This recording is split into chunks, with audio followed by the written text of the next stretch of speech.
व्रतपते व्रतं चरिष्यामि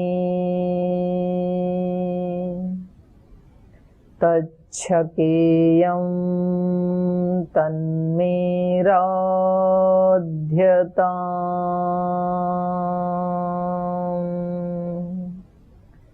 इदमहमनृतात् सत्यमुपैमि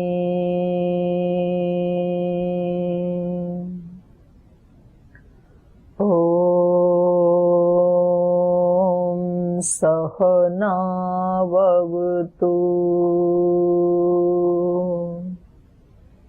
सहनौ भुनक्तु सह वीर्यं करवावहै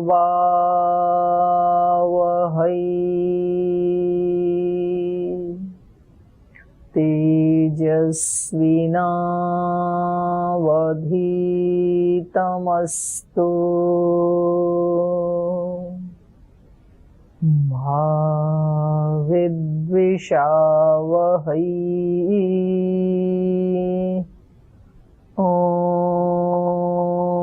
शांति शांति शांति।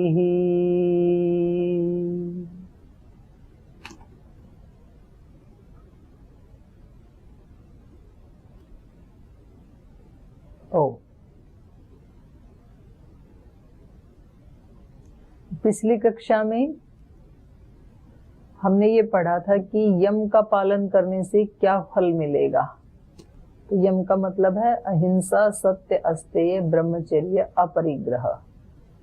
अहिंसा प्रतिष्ठायाम तत्सन्निधौ वैर त्याग, सत्य प्रतिष्ठायाम क्रियाफलाश्रयत्वम, अस्तेय प्रतिष्ठायाम सर्वरत्नोपस्थानम, ब्रह्मचर्य प्रतिष्ठायाम वीर्य लाभः, अपरिग्रह स्थैर्य जन्म कथनता संबोधः।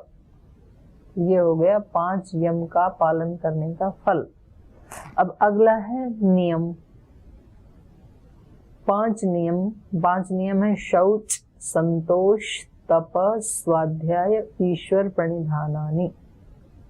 तो इनका पालन करने से क्या फल मिलेगा? शुचिता क्यों रखें हम? शौच का मतलब होता है सफाई, स्वच्छता, शुचिता। घर को साफ सफाई रखने से क्या फल मिलेगा? शरीर को साफ रखने से, मन को साफ रखने से, बुद्धि को साफ रखने से, हृदय को साफ रखने से क्या फल होगा शुचिता का? तो वो हम पूछते हैं महर्षि पतंजलि जी से, वो बताएंगे हमें सफाई का क्या महत्व है। तो इन्होंने बताया शौचात् स्वांग जुगुप्सा परैर संसर्गः। शौचात शुचिता से, स्वांग जुगुप्सा अपने अंगों के प्रति भी जुगुप्सा हो जाती है। जुगुप्सा का मतलब है एक मतलब आसक्ति से विपरीत होता है, घृणा का भाव। अपने शरीर के प्रति भी आसक्ति नहीं होती है, बल्कि एक घृणा का भाव होता है। कैसे होता है? जब आप अंगों को साफ करते हैं ना, नाक को साफ करते हैं, जब जलनेति करते हैं तो नाक से क्या क्या निकलता है? जब सूत्र नेति करते हैं, जल नेति करते हैं, सफाई करने के लिए ये सब तो करते हैं, तो नाक से क्या क्या निकलता है। और जब कंठ की, पेट की सफाई करनी है तो वो मेट करते हैं, कुंजर क्रिया करते हैं। आंतों की सफाई करनी है तो शंख प्रक्षालन करवाते हैं, या तो एनिमा देते हैं, या तो बस्ती देते हैं, या तो कोलन थेरेपी करवाते हैं। तब पता लगता है कि अंदर क्या क्या है। और एक दिन स्नान ना करें तो एक एक रोम से जो पसीना निकलता है, एक मतलब रात को जब सोते हैं और सुबह उठते हैं तब तक ही, इतनी देर में ही शरीर से कैसे स्मेल आने लगती है कि सुबह उठते ही मुंह धोना पड़ता है, स्नान करना पड़ता है। अगर 2-3 दिन साफ ना करें शरीर को तो अपने आप को ही ऐसे लगता है कि जैसे हम आधे बीमार हो गए।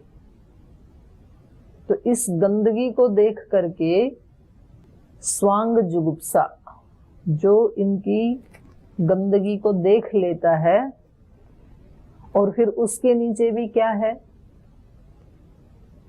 एक स्वामी सत्यपति महाराज जी थे, तो वो समझाया करते थे कि शरीर के पीछे जो आसक्ति है वो सारे पाप करवा रही है। आज जितने भी बड़े अपराध हो रहे हैं,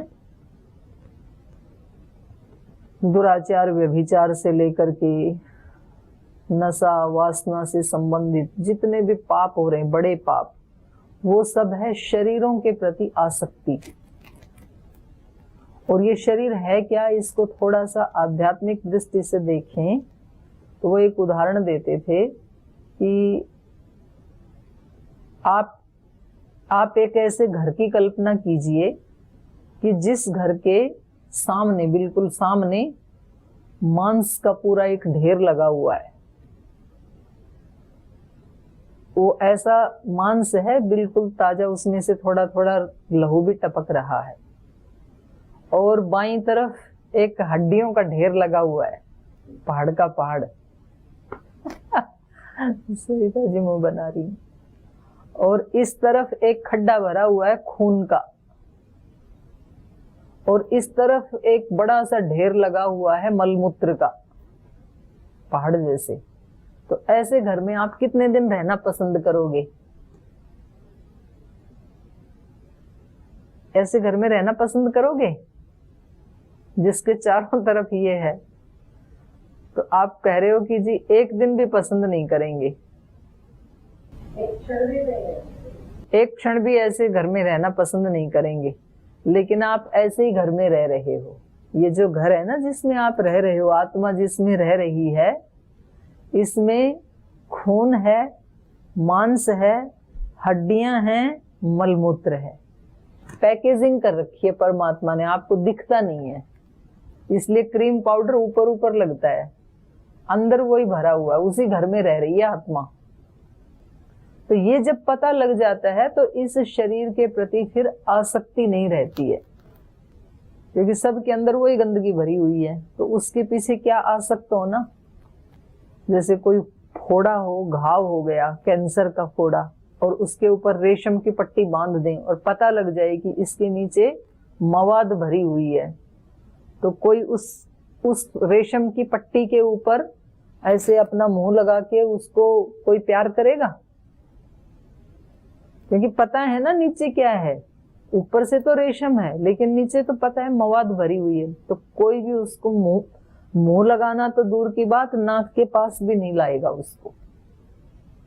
तो योगियों को दिख जाता है ये कि शरीर की वास्तविकता क्या है, यही है। तो इसलिए उनकी आसक्ति नहीं होती है। वो इस सूत्र में बताया है।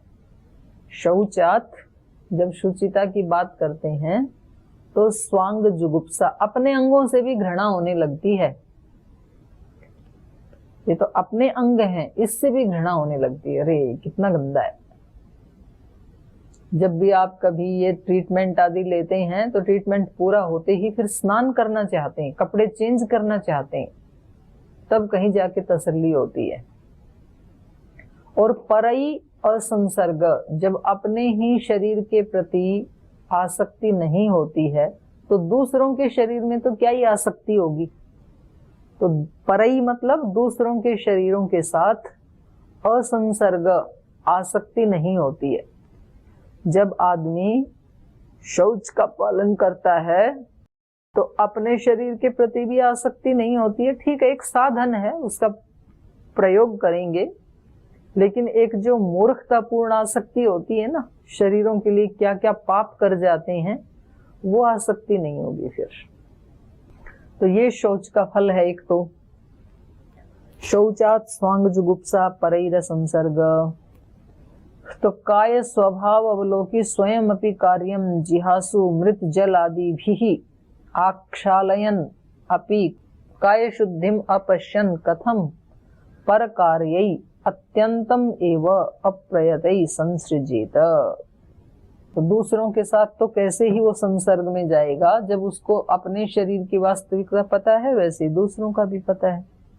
और एक जो अगले सूत्र में बता रहे हैं, ये बहुत महत्वपूर्ण बात है।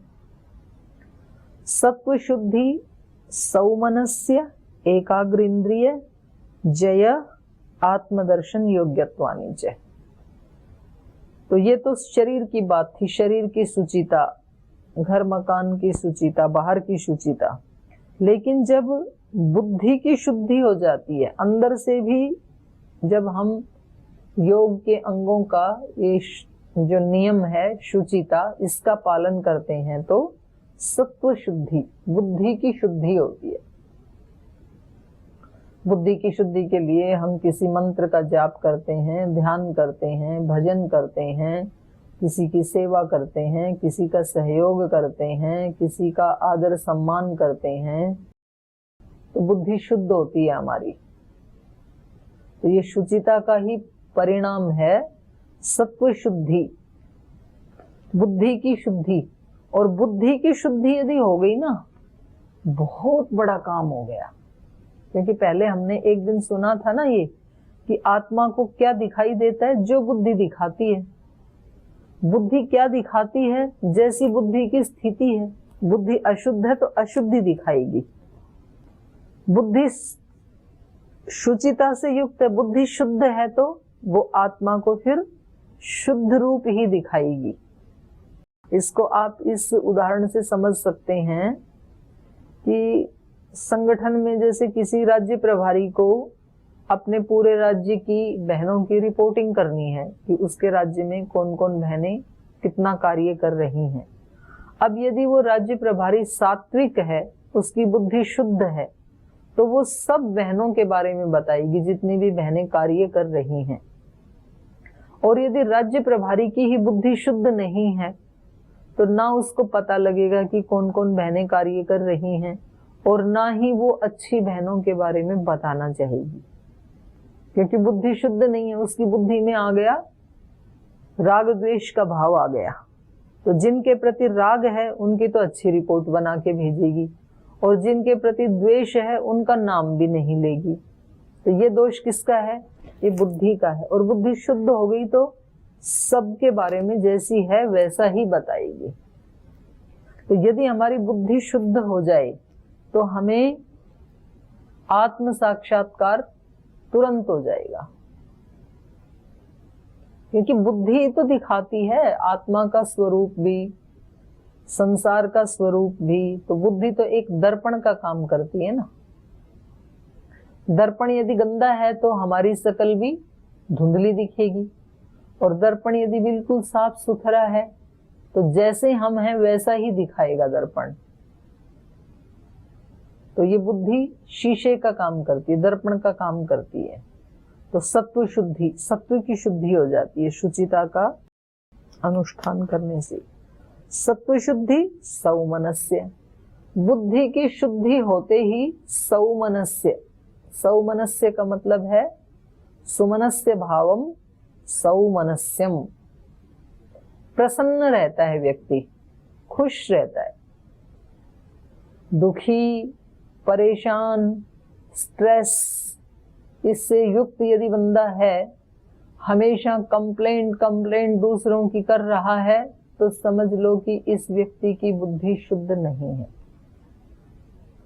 ये चीजों को ठीक से नहीं देख पा रहा है।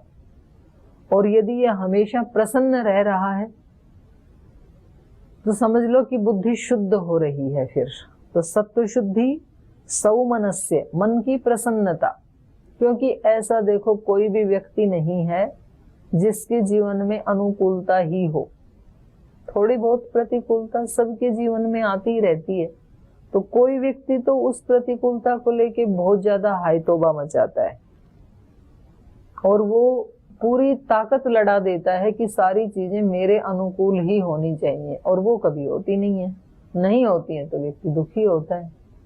और दूसरा व्यक्ति, भाई हम अपनी तरफ से कोशिश कर रहे हैं चीजें ठीक ठीक ही हों, फिर भी नहीं हो रही हैं, भगवान की मर्जी, हमने अपनी तरफ से पूरा जोर लगा दिया, अब आगे जो हो रहा है उसमें खुश हैं, राजी हैं हम उसी में जिसमें तेरी रजा है। भगवान की रजा में जो रजामंद है उसको हरदम आनंद ही आनंद है, और जिसको अपनी रजा चाहिए, भगवान की रजा में जो रजामंद नहीं है, तो उसको फिर हमेशा टेंशन ही टेंशन है। क्योंकि मनुष्य की सारी चीजें कभी भी पूरी नहीं होती हैं, भगवान की ही मर्जी होती है। भगवान की मर्जी क्या, जैसे हमारे कर्म थे वैसा हमें फल मिलता है। भगवान की भी क्या मर्जी है, हमारी मर्जी हो तो इसलिए ये शुचिता से होगा। सौमनस्य का भाव, ये मन का तप है। तो मन को साफ सुथरा करने से बुद्धि की शुद्धि, मन की शुद्धि, देखो कितना बड़ा परिणाम है शुचिता का। सत्व शुद्धि, सौमनस्य, एकाग्र इंद्रिय, इंद्रियां एकाग्र हो जाती हैं शौच का पालन करने से। अभी तो हमारी इंद्रियां एकाग्र नहीं हैं, हम मन को लगाना चाहते हैं किसी एक विषय में, मन चला जाता है दूसरे विषय में। अभी तो हम अपनी आंखों को लगाना चाहते हैं किसी दूसरे भगवान के दृश्य में, मन कहीं और, आंखें कहीं और चली जाती हैं। हम अपनी जिह्वा को खिलाना चाहते हैं उबली हुई सब्जी, और जिह्वा मांगती है समोसे, पानी पूरी। तो अभी इंद्रियों के ऊपर जय नहीं है। तो ये सत्वशुद्धि, सौमनस्य, एकाग्र इंद्रिय जय, एकाग्रता बढ़ती है मन की। आप वैसे भी देख लो, जिस दिन आपका घर बहुत गंदा पड़ा हो, शरीर में भी स्नान नहीं किया हो आपने, बर्तन भी गंदे पड़े हैं, और फिर आप वहां ध्यान लगा के बैठ गई, तो ध्यान लगता है क्या? और जिस दिन आप सुबह सुबह उठे, पहले खुद स्नान किया, सिर स्नान किया, कमरे को भी साफ किया, और धूप जलाई, दीपक जलाया, और फिर ध्यान के लिए बैठे, तो दोनों में अंतर मालूम पड़ता है ना, पहले वाले और दूसरे वाले में। साफ सुथरा करके बैठते हैं तो मन लग जाता है, गंदी जगह में बैठते हैं तो मन नहीं लगता है। ये शुचिता का ही प्रभाव है। तो इंद्रियां एकाग्र हो जाती हैं हमारी, इंद्रिय जय, इंद्रियों के ऊपर जय प्राप्त हो जाती है, विजय प्राप्त हो जाती है। और ये सब होने से आत्मदर्शन योग्यत्वानि च, आत्मा का दर्शन करने की योग्यता प्राप्त हो जाती है इस व्यक्ति को, आत्म साक्षात्कार करने की योग्यता प्राप्त हो जाती है शुचिता का पालन करने से। अब तक हमें आत्मा का साक्षात्कार नहीं हुआ, इसका मतलब क्या है? अभी तक शुचिता का पूर्ण पालन नहीं किया हमने। तो ये देखो कितना इसका बड़ा फल है। फिर संतोष से क्या होता है? अगला नियम है संतोष। शौच संतोष, संतोषाद अनुत्तम सुख लाभः। संतोष से अनुत्तम सुख का लाभ होता है। अनुत्तम माने जिससे उत्तम और कोई नहीं है। संतोष से जो सुख मिलता है वो सुख किसी और चीज से मिल ही नहीं सकता है। यहाँ पर एक श्लोक है इन्होंने दिया है, यच्च काम सुखम लोके यच्च दिव्यम महत् सुखम तृष्णा क्षय सुखस्य ते ना अर्हत षोडशीम कलाम। महाभारत का है, शांति पर्व का, और वायु पुराण का भी है ये श्लोक।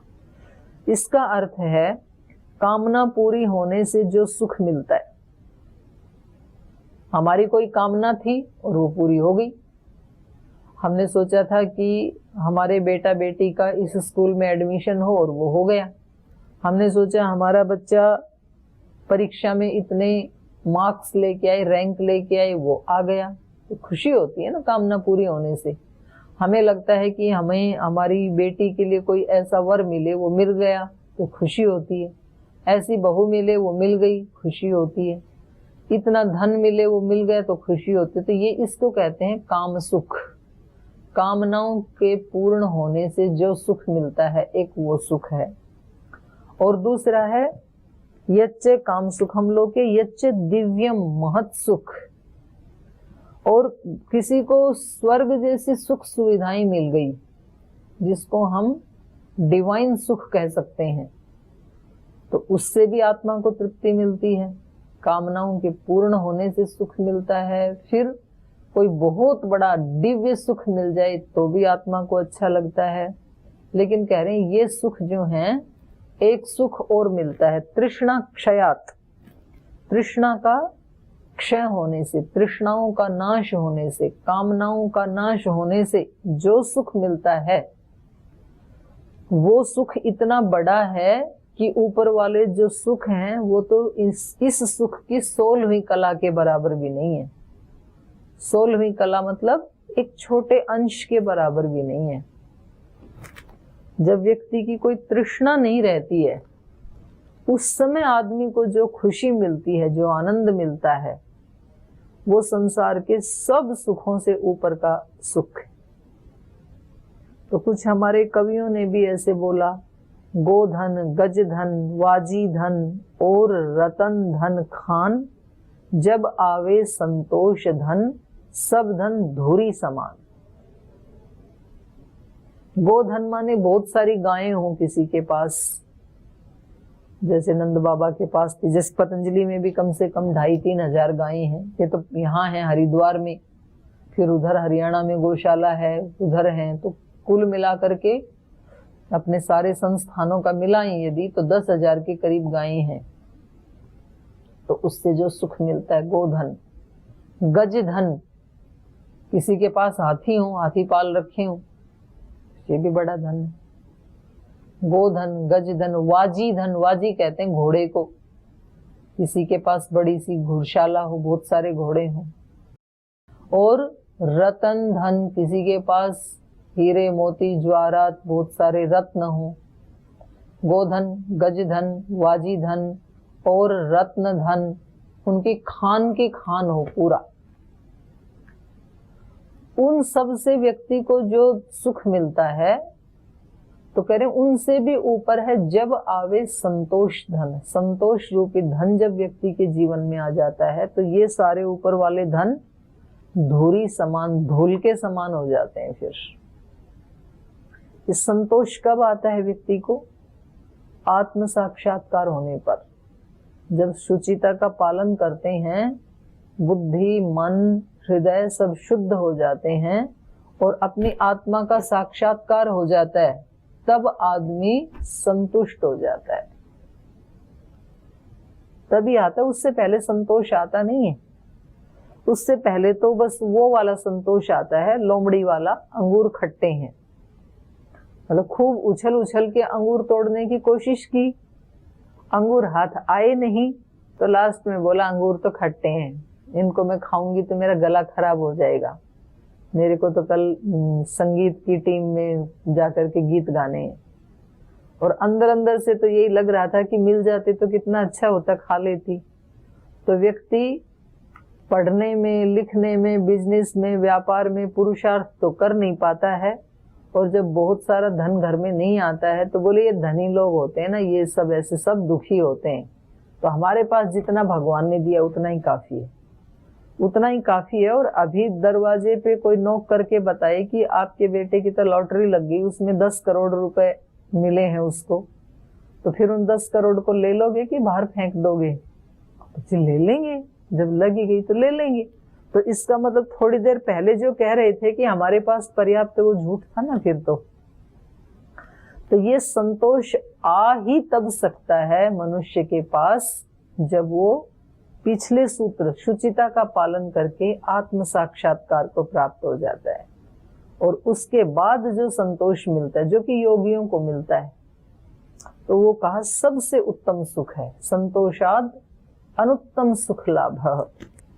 और ठीक है, थोड़ा थोड़ा सुख उनको भी मिल जाता है जो जिनके पास जितना है उसमें वो शोर नहीं मचाते। उनको ये भरोसा है कि भाई जितना हमने किया था उसके अकॉर्डिंग परमात्मा ने पर्याप्त दिया है। जिनको भगवान की न्याय व्यवस्था के ऊपर भरोसा है कि भगवान कभी किसी के साथ अन्याय नहीं करते हैं, तो उनको भी सुख रहता है। ये भी बड़ा सुख है। नहीं तो जो आदमी हमेशा ही कंपैरिजन की भावना में रहता है ना, कई लोग अपने घर में भी कंपैरिजन करते हैं। जैसे बच्चे होते हैं ना, तो कुछ बच्चों में तो प्रेम होता है, अत्यंत प्रीति होती है भाई बहनों में, तो उनको एक को कोई चीज दें तो बोले नहीं मेरे पास पर्याप्त है, उसको दे दो दूसरे वाले को। बहन को दें तो बहन बोलती है मेरे पास पर्याप्त कपड़े हैं, भाई के लिए ला दो, इसके पास नहीं है। तो वो तो ठीक है, पर कहीं कहीं तो ऐसा होता है कि भाई को ला दिए तो बहन नाराज, बोली बस आप तो इसी को ला के देते रहते हो हमेशा, क्योंकि मुझे तो ये समझते हो ना मैं बेटी हूँ, पराई घर चली जाऊंगी तो मुझे तो कुछ देते नहीं कभी ला करके, हमेशा इसको देते रहते हैं। फिर कभी लड़का बोलता है, बोले मैं तो शांत रहता हूँ इसलिए आप मेरे को तो कभी कुछ ला के कोई देता नहीं, हमेशा इसको बहन को ही ला के देते हैं, सब रिश्तेदार आते हैं वो भी इसी के लिए गिफ्ट लाते हैं। तो ऐसा जो भाव रहता है कंपैरिजन का, इसको कम मिला मेरे को ज्यादा, संगठन में भी ऐसे होता है। और मेरे ऊपर तो बहुत ब्लेम आता है, जी आपने उनको ए ग्रेड में रखा, हमारे को बी ग्रेड में रख दिया, हमारे को सी में रखा, हमारे से तो मिले ही नहीं, हम 2 बार गए थे। और मतलब मैं जानती हूँ ना मेरी स्थिति, तो मेरे को तो सब बहनें अत्यंत प्रिय हैं। वो तो चांस की बात होती है भाई, कभी किसी से मिला जाता है कभी नहीं मिला जाता, वो चांस की बात। तो एक्चुअल स्थिति तो माँ बाप को पता होता है, माता पिता को तो दोनों ही बच्चे बहुत प्रिय होते हैं, लेकिन बच्चे ब्लेम करते हैं आपको तो यही ज्यादा प्रिय है।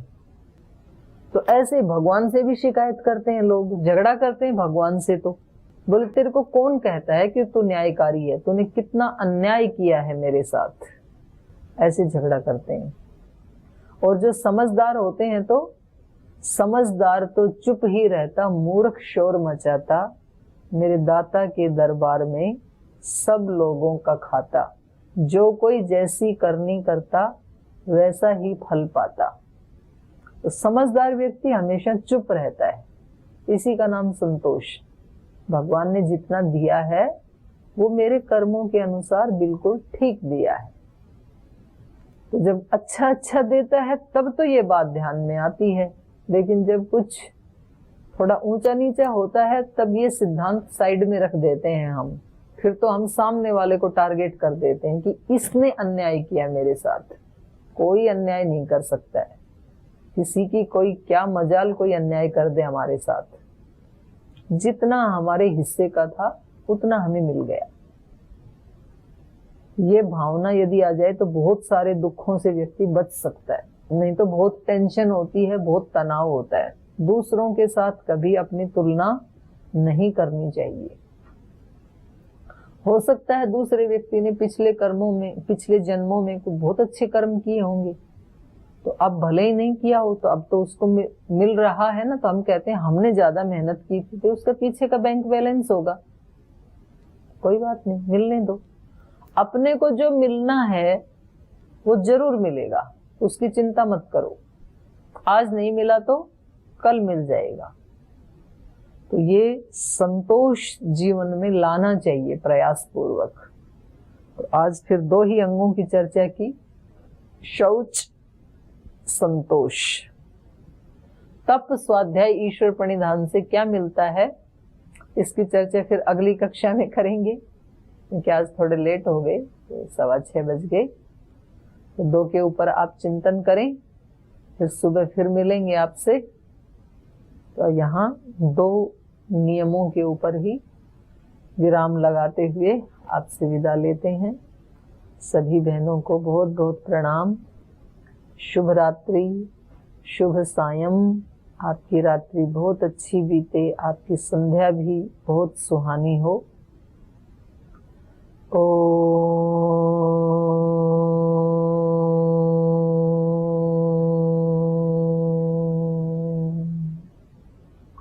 शांति शांति शांति। श्री गुरुभ्यो नमः।